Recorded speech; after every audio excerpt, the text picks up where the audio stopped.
Welcome to Amazing Business Radio with best-selling author and customer service and business expert, Shep Hyken. Shep will talk with some of the smartest thinkers in business to help make you more successful in your professional and personal life. This is Amazing Business Radio with Shep Hyken.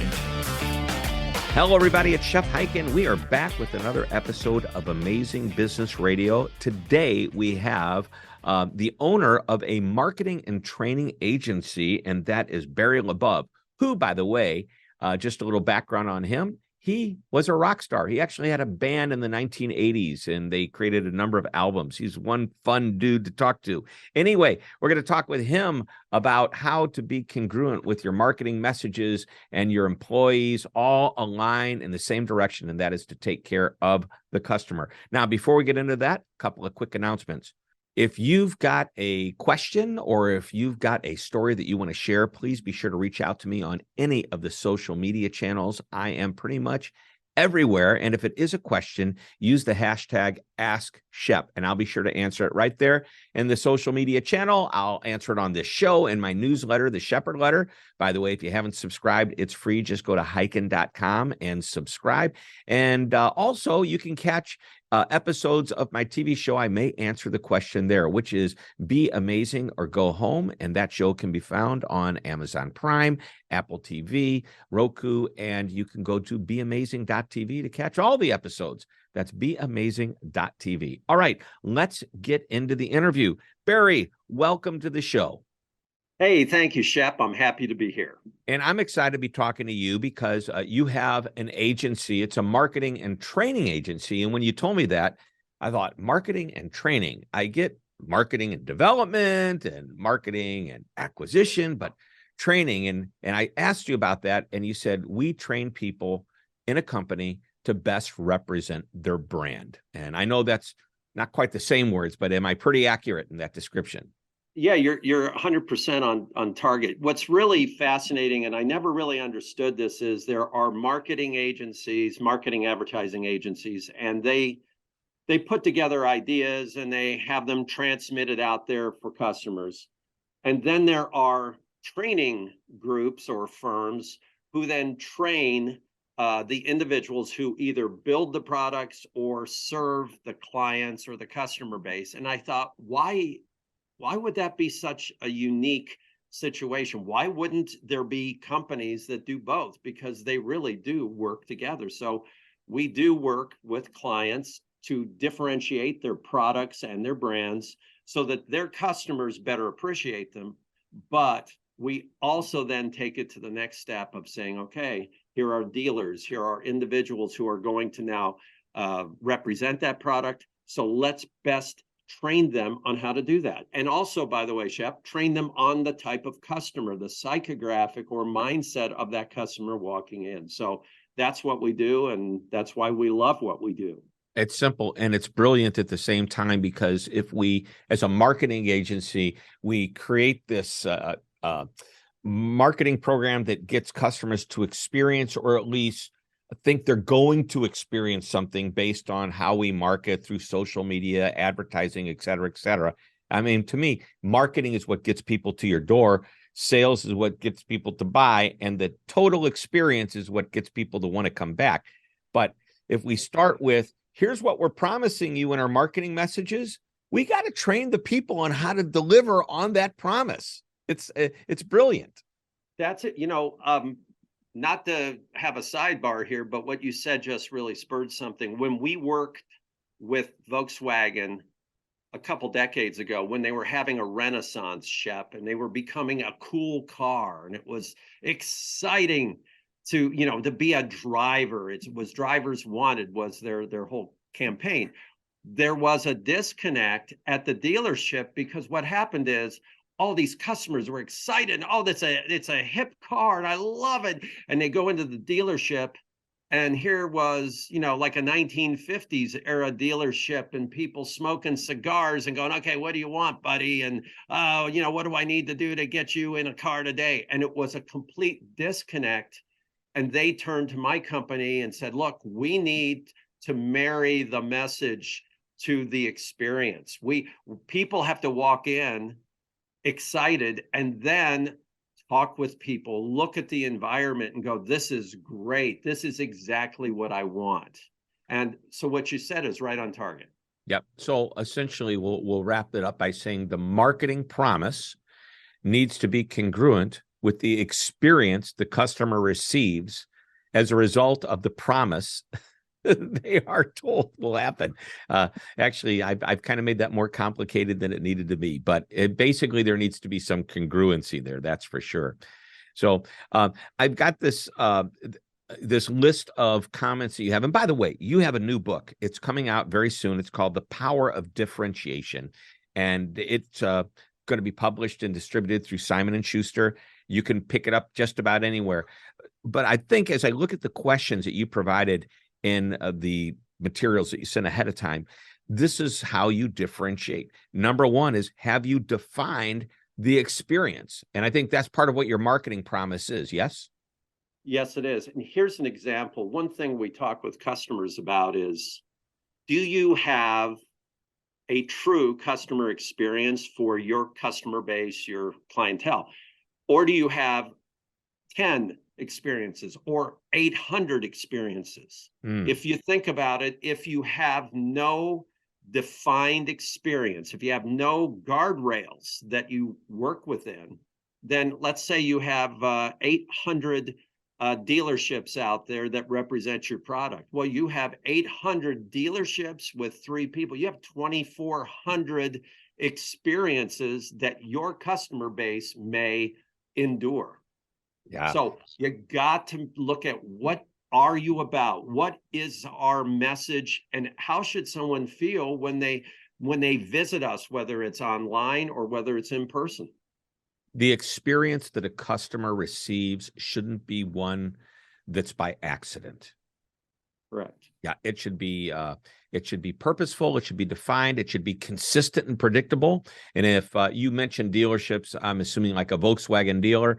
Yep. If you go to a car dealer in Fort Wayne, Indiana, where you're located, St. Louis, Missouri, where I am, New York City, what we're looking for is a consistency. Years ago, I did work with a brand, good, well-known automotive manufacturer, big brand, and we did a road show, more or less. I was working in the Northeast region, starting in New York City, heading north toward Albany, and then Rochester, all the way up almost to the Canadian border. And what I noticed, and this was a problem that the brand talked to me about, what I noticed is that the further north we got, the better the experience got. Just as you would expect the fast-paced experience to happen in New York City, it slowed down as you got a little bit lower. And by the way, I'm not criticizing anything related to New York or fast-paced, whatever, but it was obvious what was happening, and you could tell based on the ratings and reviews.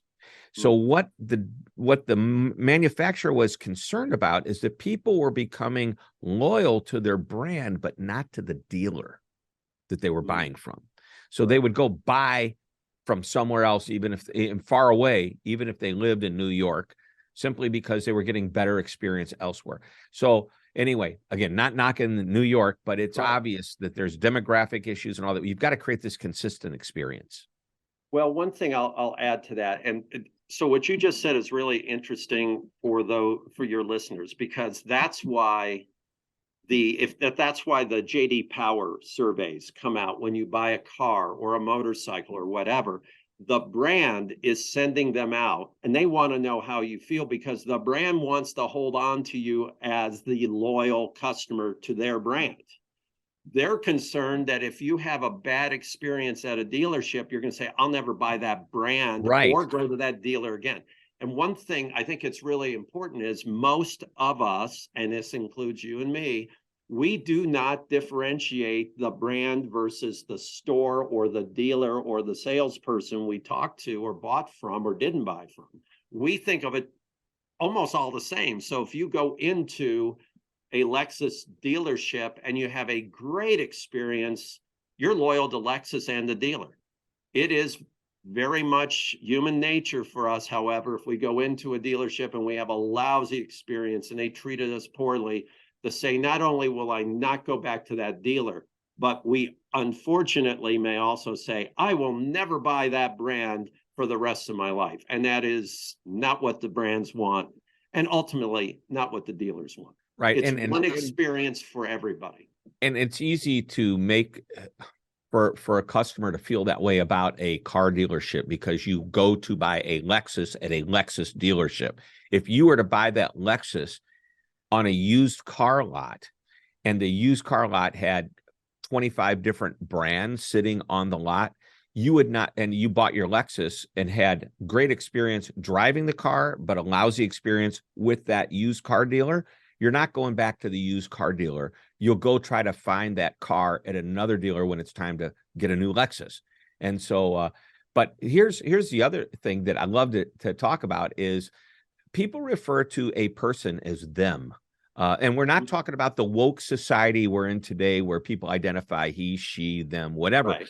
But what I mean by that is they use the plural to identify an individual when they have an experience. So I go into that and I'll just use Lexus, who, by the way, great brand and a client, I might add. When in Volkswagen as well. I know the people who are watching can't see, but if you look over my shoulder, this shoulder, you'll see my TV. Next to it is a little stuffed animal, and that's a little stuffed animal bear in a Volkswagen racing outfit. Volkswagen was a great client for a number of years, and then prior to the pandemic, a lot of things changed, and just they have a new focus. But anyway, regardless, where am I going with all of this? Them. People say I love doing business with them when it is a single person at a car dealership that's taking good care of the customer. Oh, they're great to me. They do this, they do that. Oh, and by the way, I have somebody on the inside. And there we talk about that individual.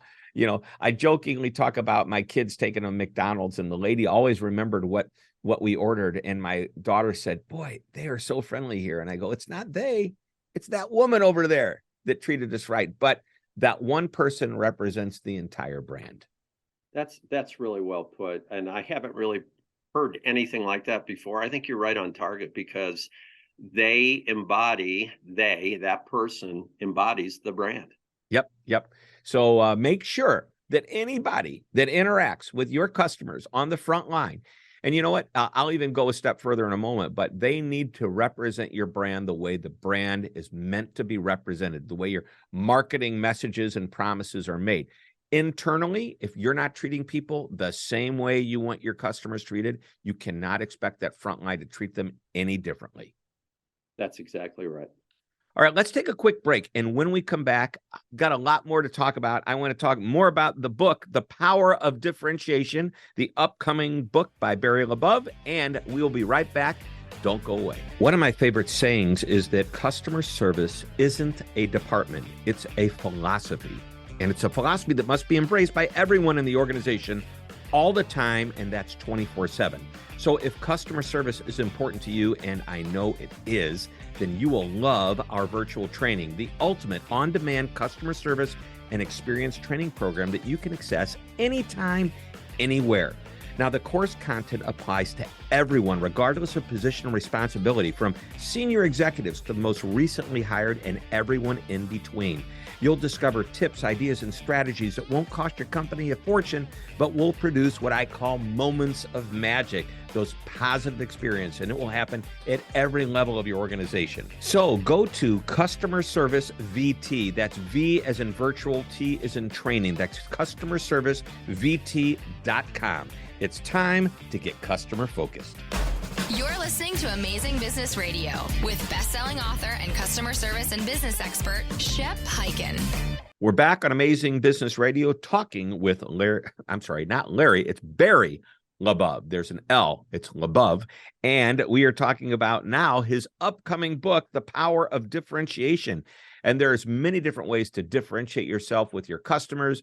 You can do it with the products, but really at the end of the day, the best differentiator that you can have is one that's based on a solid, consistent and predictable experience, one that follows along with the marketing promise that you have made. We talked about that in the first half of the show. So Barry, I'm looking at Barry LaBov.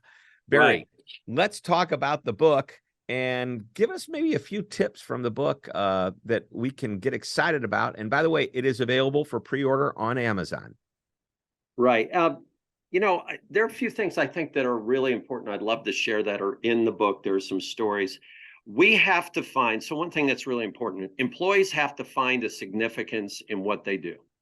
And if they don't, there is really no purpose for them. So I met with a person who was building ambulances on the line at an ambulance factory. I said, "What do you do?" And he said, "Look, I just plug in wire harnesses." I said, "Okay, well, how's it going?" And he said, "Well, I'm looking for a job elsewhere. I'm going to probably leave for 25 cents an hour more." So this is a guy that's building ambulances. And I said, in the lifespan of an ambulance, which is about 10 years, you will save or protect the lives of about 100,000 people with that product if it's running correctly. And he said, "I had no idea I was in the life-saving business." Yeah. And he said, maybe I won't leave for 25 cents an hour. So one thing I think is really important is if our employees, whether they're building the product or servicing or representing it, or our dealers, whatever, if they don't believe what we're doing has any meaning, forget it. You can pay them all the money in the world. It will not mean anything. So I think one thing we have to realize is there has to be significance and meaning in what we are asking people to do as leaders. So I think that's important. I think another thing that's really important, Shep, I want to is summarize that for you, yes. for everybody. Basically, what you're saying is that as leaders, we need to create meaning and purpose for everybody that's working with us. So they aren't just thinking about I have a job. I have a reason within that job. I have an importance within that job. There's meaning to what I do. When you start to create meaning and purpose behind the job, you start to get closer to employees being fulfilled with what they're doing, even if it's as simple as plugging in electronics into a harness or whatever it is that you just described. Very good. Love that. That's a great lesson. Okay, you've got another one coming. I'm sitting back. I'm taking it in. Coming. Okay, so I think another one that's really important is that, and we do this with every client. And 20 years ago, when we started doing our concept, which is called brand reengineering, because we re-engineer a brand. We don't try to recreate it. We take what's there. We discover what's great, and then what we do is we really promote it. So what we tell all of our customers is, and this is really critical, is that once you determine what makes your product and your brand unique or different, do not promote it to the world until you first share it and celebrate it with your employees. So one critical thing to do is determine what makes you unique. Be able to package it. That's great. Share it with your employees, your dealers, and this is really big, Shep. Celebrate it. Don't dictate. Don't lecture on it. Celebrate it. This is what we do. This is why we do things that really make a difference. And I think that's critical. It must begin with the employees. You don't want to market it, make promises, and have people walk in and have employees go, "I don't know what you're talking about. I haven't heard any of this." I think that ties back to what your company does, not just as an agency, a marketing agency, but also as a training agency or a training company that teaches employees how to live the experience that you're making promises about. And it's really cool. I see two things happening in these first 2 points. Number one, your point of meaning and purposefulness is great. It gives people something to be excited about. But number two, your second point is this uniqueness of what you're creating for your customers starts by showing employees the uniqueness that you're trying to create. And therefore, they feel that they're a part of it. They feel that, if they're getting an inside track as to this is what's coming out, we're being trained on it, we're being taught this is what it is, we're getting excited together, we're celebrating it. And then when the launch happens, people are very aware. Also, you made me think of something that has nothing to do with these 2 points, but it does have to do with the training. If somebody new comes in and they haven't experienced what you've just mentioned, I think there's a problem, and you have a potential. Let's put it this way. If you've got 100 people in your company, just as a number, and 99 of them are in in line with what you've just talked about, and then the new person comes in, if I'm a customer and I talk to that new person, I now have an experience that is tied to that one person's lack of experience, and it's not congruent with what we're trying to achieve. So that's real important. Everybody needs to be trained. The onboarding process is so important. Get people into your culture and ecosystem as quickly as you can. And I'll share one other aspect that I think is really fascinating. A great company we worked for many, many years, still work with them as well, is Audi, the car company Audi. Yep. One thing that was interesting way back in the 90s, they had problems with their cars. They had some technical issues. They were not perfect cars. And one thing we have to realize, differentiating yourself can be done even if you have flaws. It's not being perfect. So there, as an example, in the world of computers, some people love their Mac, their Apple Mac. Some people love, their laptop, and they just want a PC, and that's it. Okay. One isn't necessarily superior to another, but they're different, and they have purposes. So what we did with Audi and their sales force was, and this is, I think, something really interesting for people that are listening, you don't need to be the dominant player to have dealers or representatives really buy into you. And sometimes it's not having more, it's having fewer who are deeply engaged. So what we did with the Audi experience was we picked one salesperson per dealership instead of 8 or 10. We picked one who would represent Audi, and we had them steeped in the differentiation and what made them unique, and we celebrated it. Plus, they had a title. They were called an Audi brand specialist. They had their own business card. They had a direct line into my company to ask questions. They felt engaged. They were proud. And what was interesting was that one person per dealer outsold the rest of the dealership in every situation, because the others at the dealership were kind of playing the field. They'd sell this product, this one or that one, this brand, that brand. That one person fell in love with the brand, and the customers who came in could feel it. And in turn, they bought from them. So to me, it's not always mass. You don't have to be the biggest, and you don't have to be perfect. You have to engage one person at a time. So it's one person at a time, but don't you want that experience or that level of engagement with that one employee? Don't you want the rest of the employees to follow suit? Well, that's a great question, Shep. They did follow suit because they saw this one person who was focusing on one brand starting to thrive, while the others who were playing the field were not. So what happened is now, and it's a great question, Shep. I can see why you've done so well on this, because it leads to what's happened with Audi. Now there are thousands of Audi brand specialists, and every Audi store that you go to is staffed only with Audi brand specialists. Yeah. So really, you're scaling the success of one to others within the organization. Exactly right. Awesome. Awesome. Great insights from the new book that is upcoming, The Power of Differentiation by Barry LaBov. And as we wrap up here, we're getting to the final question, and that is, what one last nugget of information do you want to share that we've either talked about today, you want to reiterate, emphasize, expand on, or is there something completely different? I want to reiterate one thing you and I both talked about, and I think it's the most important thing, and it is that your differentiation must first be shared with your employees, those who build or represent or serve your product or brand. And one step further, celebrate it. Celebrate with them first. If you don't, there's no amount of money, there's no amount of marketing, there's no amount of salary increases that will overcome what you've missed. Celebrate with those who represent the product, have their hearts and minds moved by your brand. Love it. Basically, what's happening on the inside of an organization is going to be felt on the outside by the customers. Focus on the inside. Perfect. All right, everybody, that wraps it up. Another great interview, Barry LaBov. This is why we call it Amazing Business Radio. Thanks for being on the show.